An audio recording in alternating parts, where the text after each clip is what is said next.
ఏమైనా చెడు జరిగితే వాస్తు దోషం, తూర్పు ద్వారం పెట్టకుండా దక్షిణ ద్వారం పెట్టాడు. ఇది ఒక అజ్ఞానం బాగా పెంచేస్తున్నారు.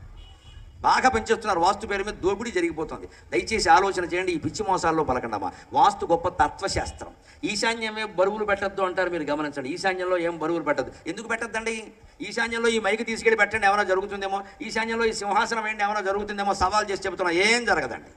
కానీ ఎందుకు పెట్టద్దన్నారు అంటే, ఈశాన్యం అంటే ఈశ్వరుడు దిక్కమ్మ లెక్క. ఈశ్వరుడు దిక్కది. ఈశ్వరుడు జ్ఞానాన్ని ఇస్తాడు, వైరాగ్యాన్ని ఇస్తాడు. నువ్వు అక్కడ బరువు పెట్టద్దంటే అర్థమైన సూట్ కేసులన్నీ పెట్టావనుకో ఈశాన్యంలో. దేవుడు మందిరం ఉంటుంది కదా, పక్కనే సూట్ కేసులు పెట్టావనుకో, లేదా బట్టల బీరువా ఉందనుకో, నువ్వు జపం చేస్తూ ఉంటావు, ఆవిడ వచ్చి బీరువా తీస్తుంది, డామ్ డూమ్ అని. నీ జపం ఏమైంది? ఇక్కడ బీరువా అయింది.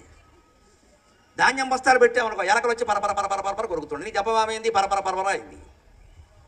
అందుకనే మనకి ఈశాన్యంలో బరువులు పెట్టదు. ఈశాన్యం దేవుడు దిక్కు కాబట్టి అక్కడ దేవుడు మందిరం పెట్టుకుంటాం కాబట్టి అక్కడ మనశ్శాంతిగా జపం చేసుకోవాలి కాబట్టి వేరే వస్తువుల బరువులు ఏవి అక్కడ లేకుండా ఉంటే మనస్సులో ఏకాగ్రత కుదురుతుంది. అంతేనా? ఇంటి నిండా వస్తువులు ఉండేవాళ్ళని మీరు గమనించడం, వాళ్ళకి ఏకాగ్రత కుదరదండి. అందుకని ఈశాన్యంలో బరువులు పెట్టద్దన్నారు. అంటే తత్వశాస్త్రం, వాస్తుశాస్త్రం ఎంత గొప్పదండి. నీకు దేవుడు దొరకాలి అంటే బరువులు తగ్గించుకో, బాధ్యతలు తగ్గించుకో. అందుకోసం ఈశాన్యంలో బరువులు పెట్టద్దన్నారు. కానీ ఈశాన్యంలో ఓ సూట్ కేసు పెడితే యజమాని పోతాడు ఎక్కడా లేదండి. దానికి వాస్తు అనేది గొప్ప తత్వశాస్త్రం. దాన్ని ఆ రకంగానే మనం అలవాటు చేసుకోవాలి జాగ్రత్తగా.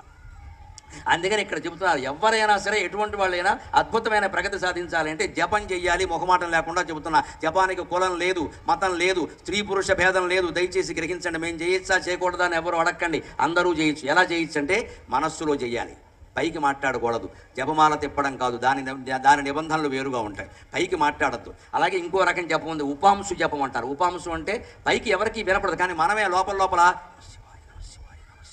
పెదవులు కదులుతూ ఉంటాయి, సౌండ్ బయటికి వినపడదు, మనకి వినపడుతుంది. అది ఉపాంశు జపం అంటారు. బయట చేసే జపం కంటే పెదవులతో చేసే జపం గొప్పది. పెదవులతో చేసే జపం కంటే మనస్సులో చేసే జపం చాలా గొప్పది. ఆ జపం చేయాలి, అందరూ కూడా ఆ జపం చేయాలి. మీరు అన్నం తింటున్నా సరే, బట్టలు ఉతుకుతున్నా సరే, మంచం మీద పడుకుని నిద్ర పట్టకపోయినా సరే, మనస్సులో నమ శివాయ నమో నారాయణాయ శ్రీమాత్రే నమః ఏదో ఒక నామాన్ని, అమ్మవారిదో అయ్యవారిదో ఏదైనా పర్వాలా, మనస్సులో జపం చేయండి హాయిగా. ఎంత హాయిగా నిద్ర పడుతుంది, దానికి తగినటువంటి పుణ్యం కూడా మనకు వస్తుంది హాయిగా.